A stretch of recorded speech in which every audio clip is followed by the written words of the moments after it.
Hi, my name is Cody, and I'm from IO Integration, and today I'd like to show you some of the basic features and functionality of Monday.com. To get started, let's go ahead and talk about how to add a board. This, in general, here is a workspace. You can select different workspaces by selecting this drop-down up here and selecting the workspace that you want. Usually you'll start with just one, and it's called Main Workspace. From there, you can add boards and dashboards. You can do that by clicking this little add button here and then selecting which type of board you'd like to add. You can add a new board from scratch, which gives you some basic columns and a couple of groups. You can add a new dashboard, which gives you the option to select widgets and report on data from your boards. We'll save that for later. You can also choose from a template if you have a business need. So you can come in here and select more templates and kind of scroll through and select a set of boards and build your workflow based off of that. I'm going to search for creative requests today so we can kind of get through this and take a look at what your options are. Once you've clicked on that, it's going to take some time setting up all of your boards, your groups, and finalizing all of the data entry in there. It's going to give you some sample data to work with too, just so you get an idea of exactly what the board is capable of. So we'll just give it a few more seconds here. Hopefully it'll be done.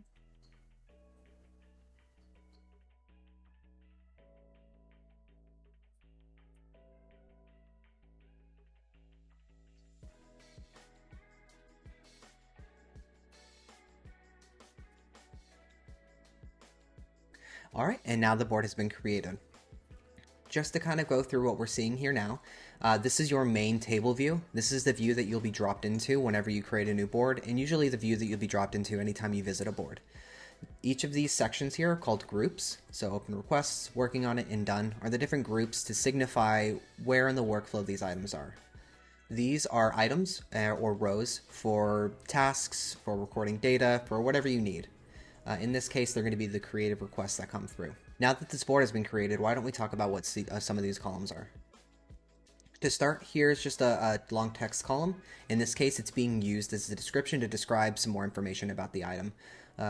We'll go through a form a little bit later to kind of show you exactly what this is for and how it can be used in a real use case. Next is a creation date log. So this is a creation log that you can add to any board that you want, and it's going to keep track of who created the item and when it was created.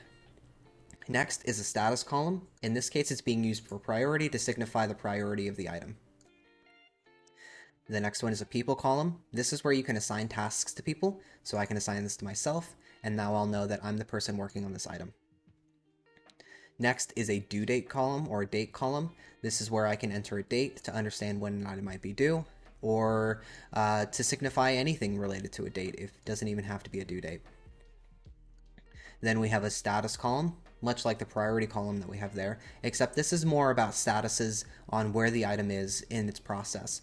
As you can see here, this one's new, but in some of these other groups, they're in different stages. Like this one's in waiting for review, and this one's been completed, so it's marked done. Next, you have a files column. This is really powerful because you can either upload files from your computer and share them with other people who have access to this board, or you can add it from some of these other services like Google Drive, Dropbox. Personally, we use OneDrive a lot here, and it's been really helpful. Again, we have another status column. This one is to signify what type of item it is. This one's associated with social media. This one here is associated with a landing page, and this one is just a document. You don't have to always add this to each board, but in this case, it's really useful to understand what the request is for. Next, we have a numbers column here, and in this case, it's being used for an SLA, but this column is designed to track numbers and track them in a specified unit. As you can see, when I click in here, it shows me 8, but when I click out, it gives me this HR number for hours. If you go into the column settings, that's where you can specify what type of unit you're working with and where, if you want it left or right. Next is a time tracking column. In this case, it's being used to track the time of how long an item has been open, and you'll see some more of this whenever we actually create a new item. But it can also be used to track time on how long you're spending on an item, or to be used to compare an estimated time spent on an item compared to the actual time that was spent on an item. Next, we have just a normal text column here. This one's designed for the user, whoever creates the item, to put their name in here so you know who requested it. Since this is just a text column, technically anything can be put in here, but in this use case, that's what it's used for. Next is a text column.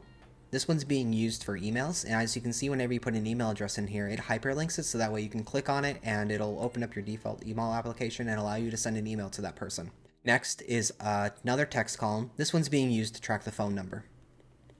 And then lastly, we have another status column, and this is designed to identify which department this is associated with. Now that you have an understanding of all the columns here, we can talk about the views.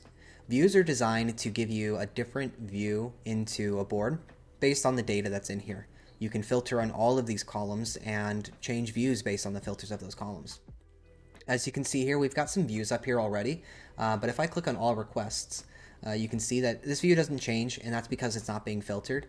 But if I come over to open requests, you can see that a filter is being applied, and it's applying it based on the group here. So if I click in here, you can see that it's only giving me items in the open requests group.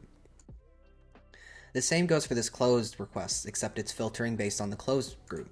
So as long as it's marked done and it's in the done group, then it's going to appear in this view. I'm going to skip form for right now. We'll come back to that.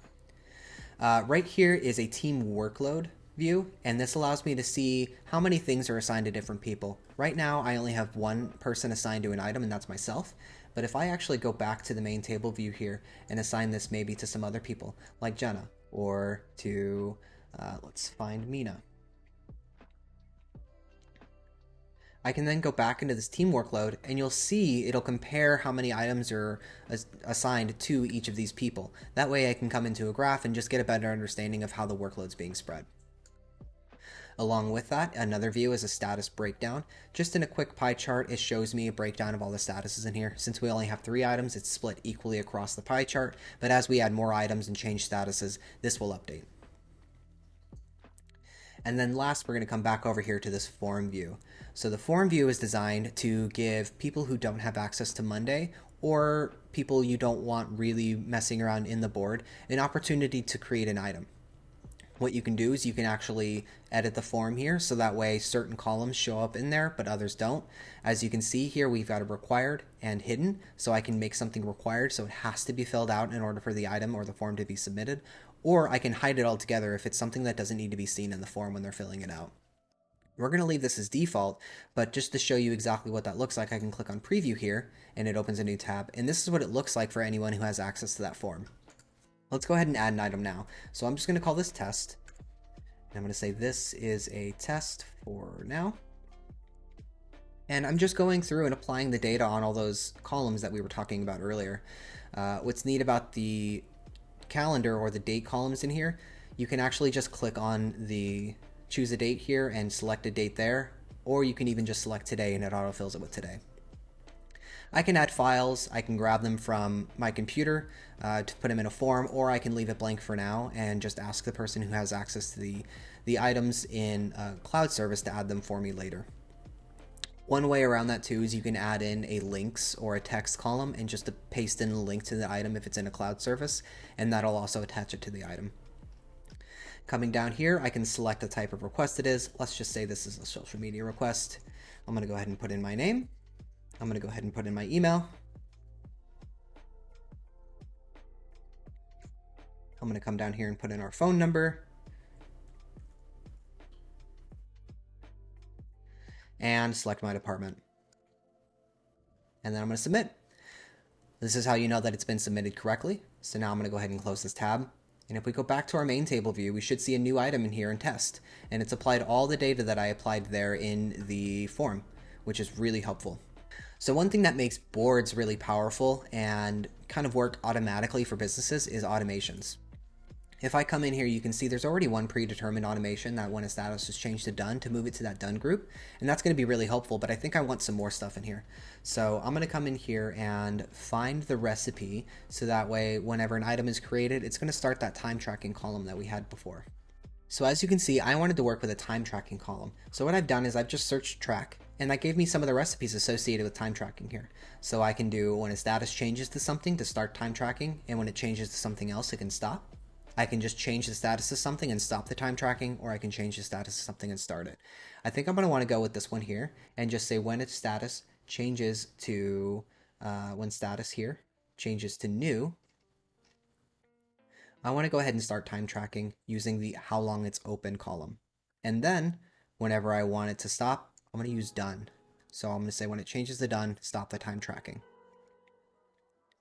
Once I've added that to the board, I can come in here now. I'm going to go ahead and just change this to something else for the time being, so that way you can kind of see how this works. So now I've just changed it on hold, and then whenever it's changed back to new, you can see it started that time tracking.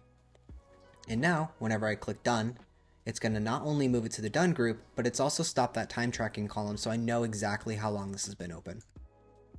I'm going to go ahead and mark this as new again, and then move this back up into the new group. As you can see here, what I've done is I've just hovered over the item and selected it. This is just item selection, and you can do this on any board. It kind of pops up this little menu here to give you some options. You can duplicate an item, you can export it, you can archive it, delete it, or move it to a group or a board. In this case, I'm just moving it back to the open request. As you can see, since I changed that status, it's actually started time tracking again, which is really helpful. Now, I wanted to start time tracking from the start as soon as the item's created. So I'm going to add in another automation here that says when an item is created to change the status to new. So over here in this left pane, you can see there's different categories. What I was talking about was item creation. So I'm going to go ahead and go to that section and see if there's a recipe for it. And there is. So when a new item is created, set status to something. That's exactly what I want. So I'm going to select the status and then select new. So now anytime a new item is created, it's going to change it to new. And once it's changed to new, it's going to kick off this automation here to say new. So we're going to go ahead and close this.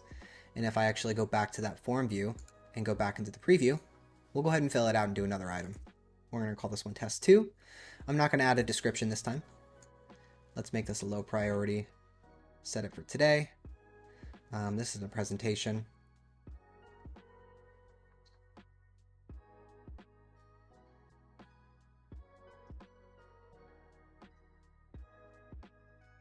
I'm going to leave phone number blank as well. And then we'll just set this design. So now that's been submitted. I come back to my main table view and you should see this here. It set it to new and it automatically started time tracking. That's exactly what we want. Now that you've seen how an item can be created through a form and how it integrates into this board, there are other ways that you can create requests and items too. As you can see, underneath each of these groups, there's an add request option. In other cases, it may be called add item. You can actually just click in here and add in another item without going through the whole form process. So if you just need to enter in something really quickly, you can just do it that way.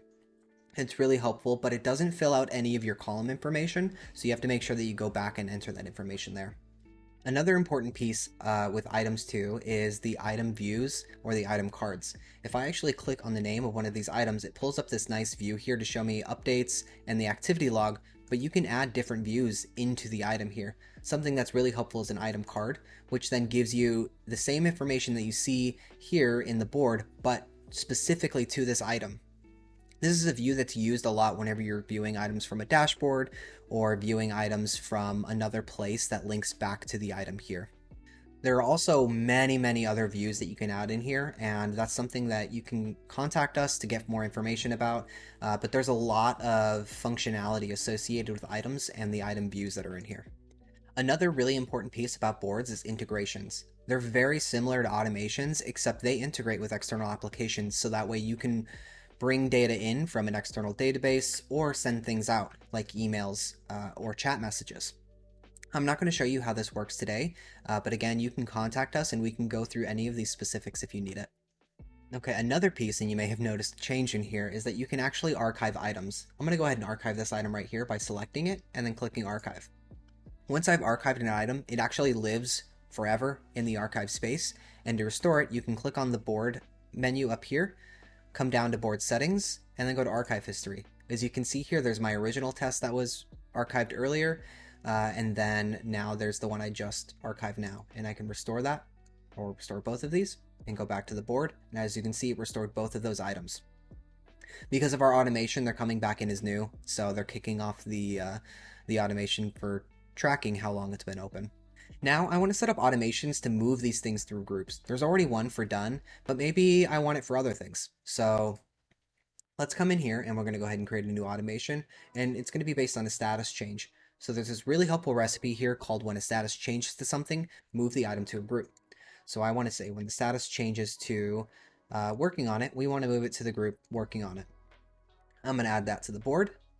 and close this here. So now let's say I'm ready to work on test. So let's get that going, and it moves on over, and now it's in the group. So at a glance, you can quickly see what's being worked on, and you can also set up a view for it. So maybe we should do that. So I want to set up a table view here, and we're going to call this working on it. And then I want to filter. So I'm going to click on the filter section here, find the status column associated with working on it, and either select things based on the status or select the group. In this case, I think I'm going to select the group because items may not always be in the working on it status. Now that I've got that selected, it's here. To save that, I can just click on Save This to the View, and now this view exists. There's some other things that are really helpful too in regards to views. We're going to go ahead and add another table view here, and we're going to remove this filter. But now, as myself, I'd really like to only see the things I'm assigned to. So I'm going to assign myself to this item here as well, and then I'm going to apply a filter to say that I only want to see things that are assigned to me. And then I can save this as a view as well. So then if I come into the view here, I'm going to go ahead and rename this to Cody's Tasks. Oh, maybe I should spell that correctly. And now, anytime I click on this view, it's only going to take me to, or show me the items related to me via the person column. And since I like this view a lot because it pertains to me specifically, I can add this to my favorites. What that does is it puts it right front and center up here next to the main table view and allows me to just click on it anywhere I'm at and come right back to the tasks at hand that I need to look at. All right, one last final piece that I'd like to touch on is inviting people to your boards or to your Monday instance. As you can see up here, there's an invite button. You can click on that and invite anyone from within your organization to the board here. So for instance, I can invite Lamina here and invite her into the board and then make her a board owner if I want, and I can invite as many people as I want because I'm a board owner. And then I can manage the board by giving them board owner access if they need. Another way you can invite people is by coming down here to the invite members. And if you click on that, you can either give somebody a link or put in their email address and it sends an email invitation to their email inbox. You can invite people as members, which go against the amount of people that you have associated with your license, or you can invite viewers, which are guests, and that's also associated with your license, so please check your license to make sure that you have enough room to invite more people. Some other things is if you want to invite people into a specific group, maybe you have some teams set up, which we can go over in another session if you'd like. You can invite people directly into a team, and that's helpful, especially if teams are already set up with permissions to specific boards and workspaces and other features. All right, that's some of the basics of Monday.com. If you have any questions, feel free to reach out to us on any of the social media platforms that you're seeing this video on. And otherwise, I hope you have a great day and good luck using Monday.com. Thanks.